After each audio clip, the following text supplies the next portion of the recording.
Master minds commerce చదవాలనుకునే 10th inter విద్యార్థుల తొలి ఎంపిక. మ్యామ్, జనరల్గానే మహిళల్లో ఎక్కువగా ఈ నడుము నొప్పి అనేది వస్తూ ఉంటుంది. ఒక 2 కారణాలు ప్రధానంగా అంటే ఏం చెప్తారు నడుము నొప్పికి? మనం నిలబడే విధానం పోస్టర్, తర్వాత ఎక్కువసేపు కదలకుండా కూర్చోవడం, పని చేయడం, అది ఒక మెయిన్ కాజ్ ఇప్పుడు. ఎందుకంటే చేసే పని మీద ఎక్కువ ల్యాప్టాప్ మీద కూర్చోవడం, ముందు కూర్చోవడం, గంటలు గంటలు మార్నింగ్ నుంచి ఈవినింగ్ వరకు. సో అదొక రీజన్. ఇంకా ముఖ్యంగా ఆడవాళ్ళకి మెన్సెస్ అండ్ పీరియడ్స్ టైంలో కూడా చాలా పెయిన్ ఉంటుంది. పెయిన్ఫుల్ పీరియడ్స్లో బ్యాక్ పెయిన్ చాలా చాలా కొంచెం అన్న బ్యాక్ పెయిన్ తెలుస్తూ ఉంటుంది. ఇంకా ముందు పిఎంఎస్లో కానీ తర్వాత డెలివరీ తర్వాత ముఖ్యంగా నార్మల్ డెలివరీ ఆర్ సిజేరియన్ ఏదైనా కూడా 9 months తల్లి కడుపులో 9 నెలలు బిడ్డను మోస్తుంటే కనీసం ఒక 10-15 kgs extra weight put on అవుతారు. ఏదైతే ఈ బరువు ఉందో, ఈ బరువు అంతా కూడా, ఈ బేబీ వెయిట్ అంతా కూడా మీకు పడేది ఇక్కడ లంబార్ రీజన్ అనమాట. అంటే L1 2 3 4 5 ఉంటాయి అన్నమాట. ఈ కరెక్ట్గా ఈ నాభి వెనక నడుము ఉంటుంది కదా, ఈ ప్రాంతంలోనే ఆ వెయిట్ పడుతూ ఉంటుంది. ఇక్కడ ముందు ఒక 3 months పర్వాలేదు, కానీ 6 నెలలు అయితే ఆ వెయిట్ మొత్తం మన వెన్నెముక మీద పడుతుంది. సో ఆఫ్టర్ డెలివరీ ఏమవుతుందంటే ఇలాంటి పదార్థాలు కనుక మనం జాగ్రత్తగా కనుక తీసుకుంటే ఆ నొప్పిని మనం పూర్తిగా తగ్గించుకోవచ్చు. అలాగే మామూలుగా వచ్చిన నడుము నొప్పి, ఇది ఆడవాళ్ళకే కాదు మగవాళ్ళకి కూడా నడుము నొప్పి ఉంటుంది. ఎవరికి నడుము నొప్పి ఉన్నా కూడా ఇది తినడం వల్ల నడుము నొప్పి తగ్గుతుంది. కనీసం ఒక 20 రోజులు ఇవి ఒక లడ్డూలాగా, లేకపోతే పిట్టు అంటారు, పొడి పొడిగా ఉంటే పిట్టులాగా ఎలా చేసుకుని తిన్నా కూడా నడుము నొప్పి ఖచ్చితంగా తగ్గుతుంది. రాగి పిండి అంటే జనరల్గానే రాగులు అనగానే దానిలో పోషక విలువలు చాలా ఉంటాయి. సో అంతేకాదు ఇలాంటి మెడిసినల్ ప్రాపర్టీస్ కూడా ఉంటాయని చెప్తూ ఉంటారు. అందులో ఎందుకంటే మంచి కాల్షియం ఉంది, తర్వాత ఐరన్ ఉంది రాగి పిండిలో. ఇప్పుడు మనం ఇది రాగి పిండి మనకి ఇప్పుడు బయట అందుబాటులోనే ఉంటుంది. రాగి మనకి ఎంతమంది ఉన్నారు, ఎంత కావాలంటే అంత చేసుకోవచ్చు. అంటే జనరల్ గా కావాల్సిన ఇంగ్రీడియంట్స్ అంటే ఏంటి? దీనికి ముఖ్యంగా 4 కావాలి. రాగి పిండి, కొంచెం బెల్లం, నువ్వుల నూనె. ఇది చాలా ఇంపార్టెంట్. ఏంటంటే ఈ నువ్వుల నూనె గానుగ నూనె ఉండాలి. గానుగ నూనె అనేస్తారు. గానుగ నూనె అంటే గానుగ కాయల నూనె కాదు, గానుగ నూనె అంటే పప్పు నూనె. జనరల్ గా దీన్ని చాలా ప్రాంతాల్లో పప్పు నూనె అంటారు. పప్పు నూనె అంటే నువ్వుల నూనె. ఈ నూనె చాలా ఇంపార్టెంట్ మనకి. తర్వాత ఇంకొక ముఖ్యమైనది ఏంటి అంటే మునగాకు. మునగాకులో మీకు తెలుసు కదా 200 రకాల పైగా మెడిసినల్ వాల్యూస్ ఉన్నాయి ఈ మునగాకులో. ఇది చాలా విధాలుగా మనం ఉపయోగిస్తాం. ట్రీట్మెంట్స్లో మేము ఈవెన్ బ్యాక్ పెయిన్ ట్రీట్మెంట్స్లో కూడా మేము కిడీస్ లాగా చేస్తామట. కొన్ని ఆకులు మనం వండి కిడీలు చేసి వాళ్ళకి మంచి ఆయిల్తో మసాజ్ ఇస్తామంట నడుము నొప్పి తగ్గడానికి. ముఖ్యంగా దాంట్లో ఈ మునగాకు ఖచ్చితంగా ఉంటుంది. సో అలానే మన పెయిన్స్ తగ్గడానికి ఇది చాలా చాలా మంచిది మునగాకు. మనం ముందు ఏం చేద్దామంటే దీనికి ఒక కావాల్సిన, అంటే ఆవిరి మీద ఉడకబెట్టుకుంటామట. ఇడ్లీ ప్లేట్లలో కూడా పెట్టుకోవచ్చు, కానీ ఇది ట్రెడిషనల్. ఇది క్లాత్లో పెట్టింది చక్కగా ఉడుకుతుంది. దాని వాల్యూస్ కూడా ఇంకా ప్రాపర్టీస్ పాడవకుండా ఉంటుంది. మనకి పిండి కలుపుకోవడానికి ఒక బౌల్ కావాలి. దీంట్లో ఇది వేసేద్దాం. ఇది పొడి పొడిగా కలుపుకోవాలి, ముద్ద అవ్వకూడదు దీంట్లో కొంచెం చాలా మంది టేస్ట్ కోసం ఉప్పు వేసుకుంటారు. నేనైతే మీకు మెడిసినల్గా మనం ఇది తయారు చేస్తున్నాం కాబట్టి అవసరం లేదు అని చెప్తాను. కానీ రుచి కోసం నాకు కావాలి కొంచెం ఉప్పు అంటే కొద్దిగా వేసుకోండి. ఉప్పు పిండిలో వేసుకున్న తర్వాత అలాగే కొంచెం బెల్లం వేసుకోవాలి. బెల్లం కూడా ఎక్కువ వేయొద్దు. ఇప్పుడు మనం ఈ పిండికి ఊరికే మనం టేస్ట్కి ఈ బెల్లం కూడా, ఇది మంచి బెల్లం, ఇది పొడుము, ఆర్గానిక్. అంటే దీనికి ఎటువంటి స్ప్రేలు కానీ లేకపోతే దీంట్లో ఎటువంటివి కెమికల్స్ కానీ కలపలేదు వండేటప్పుడు. అట్లాంటి బెల్లం ఇది, మంచి బెల్లం. ఇప్పుడు మనకి అన్ని చోట్ల దొరుకుతుంది. సో రాగి పిండి, బెల్లం పౌడర్, ఆర్గానిక్ బెల్లం కూడా మంచి ఐరన్. పాత బెల్లం చాలా చాలా చాలా కమ్మటి వాసన వస్తుంది. అంటే ఇలాంటి బెల్లం స్మెల్ చూసి ఎన్నాళ్ళు అయిందో. జనరల్గా మనం కెమికల్ బేస్డ్ చూస్తూ ఉంటాము. నువ్వుల నూనె కూడా, ఆయిల్ కూడా వేద్దాం. నువ్వుల నూనె అనగానే ఇది నొప్పుల కోసమని చెప్తూ ఉంటారు. అవును, నువ్వుల నూనె గానుగ నూనె చాలా చాలా మంచిది. ఇంకోటి ఇది కమ్మగా ఉంటుంది. మీరు మామూలుగా కొంతమంది గోంగూర పచ్చళ్ళు చేసినప్పుడు అట్లా నేను ఒక 3-4 స్పూన్లు వేసాను. కొంచెం మునగాకు కూడా కలుపుదాం. అంతా ఒకసారి వేయట్లేదు, నేను కొంచెం వేస్తున్నా. కొద్దిగానే వేస్తున్నా. సో దీనిలో మునగాకు, రాగి పిండి, నువ్వుల నూనె, బెల్లం అన్నీ కూడా ఔషధ విలువలు కలిగి ఉన్నాయి. అవును, కొద్దిగా వేయమా, ఎక్కువ వేయద్దు, పొడి పొడిగా ఉండాలి. ఇంకొంచెం సరిపోకపోతే మళ్ళీ మనం వేసుకుందాం.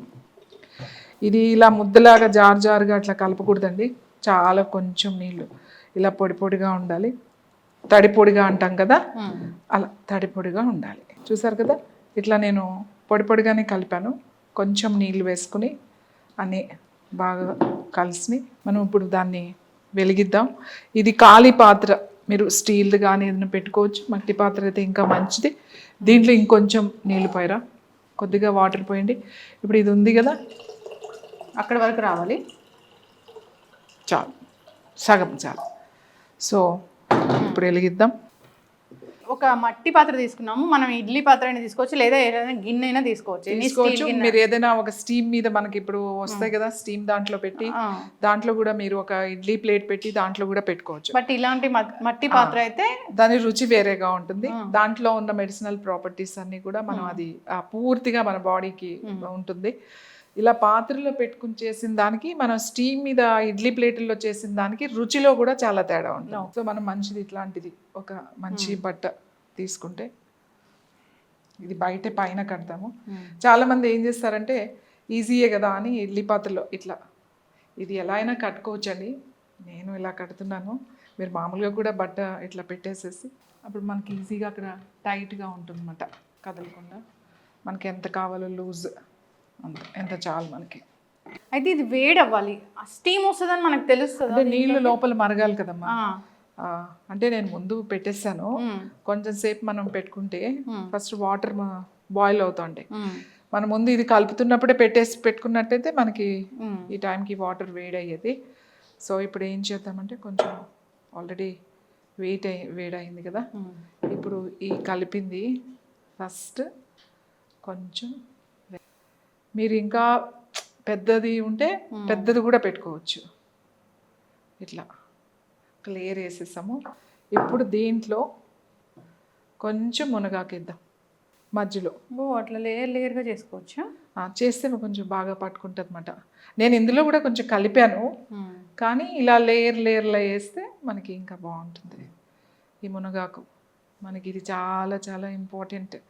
మన నొప్పి తగ్గడానికి, నొప్పి ఉందనే కాదండి, బలం రావాలి. ఐరన్ చాలా తక్కువగా ఉంది, చాలామందికి హెమోగ్లోబిన్ తక్కువగా ఉంటుంది. అట్లాంటి వాళ్ళు కూడా బాగా పాపం ఎక్కువసేపు నిలబడే వాళ్ళు ఉంటారు, ఎక్కువసేపు పని చేసే వాళ్ళు ఉంటారు. వాళ్ళకి కనుక ఈ పెట్టు పెడితే, చిన్న పిల్లలకు కూడా, పిల్లలకి సంవత్సరం పిల్లలు ఉంటారు కదా, వాళ్ళకు కూడా చక్కగా తినిపించవచ్చు. మంచి బలంగా ఉంటుంది అన్నమాట. మళ్ళీ నేను ఒక లేయర్ వేస్తున్నా, లాస్ట్ లేయర్ వేస్తున్నా. నేను కొంచెం ఎక్కువే వేస్తున్నాను, సాధారణంగా అంత ఎక్కువ వేయరు, ఊరికే మధ్యలో కొంచెం వేస్తారు. ఎందుకంటే ఇది ఇప్పుడు మన నొప్పికి తర్వాత మనకి ఇంకా బాగా ఐరన్ రావాలి కాబట్టి నేను కొంచెం ఎక్కువ వేసాను. నాకు చాలామంది ఊరికే కొంచెం కలుపుతారు అంతే. యా, క్లోజ్ అవ్వాలి, మొత్తం కవర్ అవ్వాలి. ఓకే, మొత్తం కవర్ అవ్వాలి ఇలా. ఇంకా అది స్టీమ్ మీద మెల్లగా, ఇప్పుడు ఇడ్లీ మనం ఆవిరి కుడుమ అని వేసుకుంటాం కదా, ఇడ్లీ పిండి ఆవిరి కుడుమ అంటే ఇడ్లీ పిండిలో రవ్వ కలపకుండా ఒట్టి మినప్పిండితో, అది కూడా ఇలానే వేసుకుంటాం. ఇంతకుముందు మనం ఇడ్లీ ప్లేట్లు లేని కాలంలో ఇడ్లీలు ఇలానే వేసుకునేవాళ్ళం, ఆవిరి మీద ఇలానే ఉడికించి తినేవాళ్ళం. ఇడ్లీ ప్లేట్లు వచ్చిన తర్వాత మనకి ఆ స్టీమ్ది అలవాటు అయింది. బట్ ఇది కొంచెం ట్రెడిషనల్ అండ్ దాంట్లో ఉన్న మెడిసినల్ వాల్యూస్ మనకి పోకుండా ఉంటాయి. సో బాగుంటుంది. ఇది ఒక 5 నిమిషాలు అలా తెలుస్తుంది మనకు, స్టీమ్ వస్తూ ఉంటుంది. ఆ వచ్చిన తర్వాత అది ఉడుకుతుంది. ఓకే, అంటే ఇట్లా ఆవిరి వస్తుంది కదా, అయిపోయినట్లేనా? ఏంటంటే సిమ్లో పెట్టేస్తాం కాబట్టి కొంచెం వస్తుంది, హైలో పెడితే మనకి చాలాసేపు అయింది. ఇప్పుడు మనం ఫస్ట్ ఇది ఆఫ్ చేసేద్దాం, స్టవ్ ఆఫ్ చేసేద్దాం.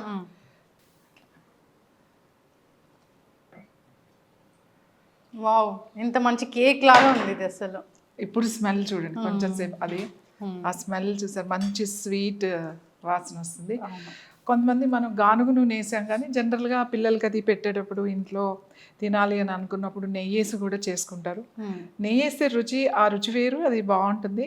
కానీ ఇక్కడ మనం మెడిసినల్ వాల్యూస్ కోసం ముందు నొప్పి తగ్గడానికి బాగా చేస్తున్నాం కాబట్టి, అలాగే నడుము గట్టి పడుతుంది అంటారు కదా, నడుము గట్టిగా ఉంటుంది అని, దానికోసం కాబట్టి మనం గానుగ నూనె వేసాం. ఇప్పుడు దీన్ని మనం అలాగే దీన్ని మెల్లగా కొంచెం ఆవిరి వస్తుంది, జాగ్రత్తగా ఇట్లా పట్టుకొని తీసి మొత్తం ఇదంతా కూడా బౌల్లో వేసేసుకుందాం.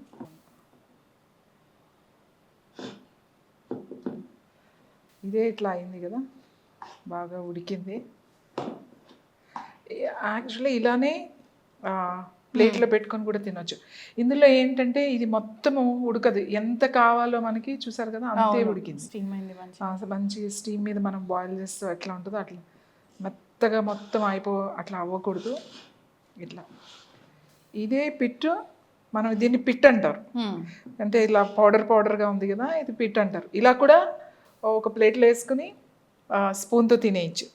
కానీ ఇది లడ్డూలాగా చుట్టచ్చు అన్నమాట. దీన్ని లడ్డూలుగా చుట్టాలి అంటే కొంచెం చల్లారగాలి, ఎందుకంటే చాలా వేడిగా ఉంది. కొంచెం చల్లారాలి, గోరువెచ్చగా ఉండాలి. ఇలా కూడా తినేయచ్చు. మనం కావాలంటే కాస్త నూనె కూడా వేసుకోవచ్చు. యాక్చువల్లీ ఇంకా పెద్దవి చుడతారు, నేను చిన్నవి చేస్తున్నాను. ఇట్లా ఇది లడ్డూలాగా కొంచెం వేడిగా ఉండగానే చుట్టేయాలి, లేకపోతే తర్వాత ఇలా లడ్డు ఇవి ఒక రోజు ఉంటాయి లేదు. ఇవి మనం స్టీమ్ మీద ఉడికించాం కదా, 2-3 రోజులు ఉంటుంది. దీని మీద కావాలంటే మనం ఇంకా ఇష్టంగా నూనె కూడా వేసుకోవచ్చు, లేదా గీ కూడా వేసుకోవచ్చు. కానీ ఎవరికైతే నొప్పి ఉందో కొంచెం కావాలంటే నొప్పులకి, మోరింగా అన్ని రకాల అనారోగ్య సమస్యలకి, సో రాగి అంటే పుష్కలంగా కాల్షియం ఉంటుంది. సో బెల్లం అంటే దాంట్లో ఐరన్ ఎక్కువగా ఉంటుంది. ఐరన్ డెఫిషియన్సీ ఉన్న వాళ్ళు ఒక చిన్న బెల్లం ముక్క తినాలని కూడా చెప్తూ ఉంటారు. సో అన్నీ కలిసాయి కాబట్టి ఇది బోన్స్ని స్ట్రెంగ్తన్ కూడా చేస్తుంది, ముఖ్యంగా బోన్కి. ఇంకా చెప్పాలి అంటే మన బ్యాక్ బోన్ అంటాం కదా, వెన్నెముకకి నొప్పులు ఉన్న వాళ్ళు ఈ లడ్డు నెలకి ఒక 4-5 రోజులు కనుక తింటే చాలా చాలా మంచిది. పిల్లలకి స్నాక్ లాగా కూడా, వాళ్ళు వచ్చేసరికి అలసిపోతారు కూర్చుని. ఇప్పుడు ఇంటర్మీడియట్ పిల్లలు కాంపిటేటివ్ ఎగ్జామ్స్కి వెళ్ళే వాళ్ళు చాలా తొందరగా అలసిపోతూ ఉంటారు, ఎనర్జీ లేనట్టు ఉంటుంది వాళ్ళకి కొంచెం వేడివేడిగా వాళ్ళు ఇంటికి వచ్చేసరికి కాస్త వేడివేడిగా కనుక ఇది చుట్టు పెడితే వాళ్ళకి ఆ వీక్నెస్, ఆ డల్నెస్ అంతా కూడా పోతుంది.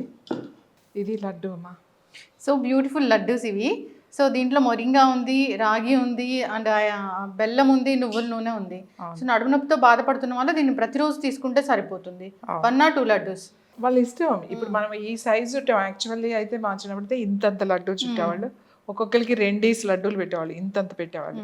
సో ఇప్పుడు అంత తినలేరు కాబట్టి ఈ సైజు లడ్డు కనీసం 2 తింటే బాగుంటుంది. ఇప్పుడు ఇది చల్లారిన తర్వాత తింటే టేస్ట్ వేరేగా ఉంటుంది. కొంచెం వేడివేడిగా మనం ఇడ్లీ ఎలా తింటామో అలా తింటే దీని టేస్ట్ వేరేగా ఉంటుంది. ఆ ఫ్లేవర్ తినాలనిపిస్తుంది. బాగా చల్లగా అయిపోయిన తర్వాత కొంచెము అది తగ్గుతుంది, కానీ మనకి ఆ మెడిసినల్ వాల్యూస్ అయితే అలానే ఉంటాయి, ఏం కాదు. ఇవి 2-3 రోజులు అయినా కూడా ఇలానే ఉంటాయి. ఎంత బాగా తగ్గుతుందంటే, మీకు బాగా నడుము నొప్పి ఉన్నవాళ్ళు, అంటే మీరు ఇంకా వేరే అదర్ ట్రీట్మెంట్స్ తీసుకుంటూ కూడా మీరు కనుక ఈ లడ్డు కనుక తింటే 21 days బాగా పెయిన్ఫుల్గా ఉంది, సయాటికా ఉంది, లోయర్ బ్యాక్ పెయిన్ ఉంది, స్పాండిలైటిస్ ఉంది, ఇలాంటి నొప్పులు ఉన్నప్పుడు, వెన్నెముకకి సంబంధించిన నొప్పులు ఉన్నప్పుడు 21 రోజులు ఈ లడ్డు రోజు కనుక ఈ సైజులో ఒక 2 లడ్డులు కనుక తింటే మీకు నొప్పిని తగ్గించుకోవచ్చు. మన ఎముకకి బలంగా ఉంటుంది, నొప్పి బాగా తగ్గి మీకు తొందరగా నడవగలుగుతారు, ఈవెన్ సయాటికా కూడా.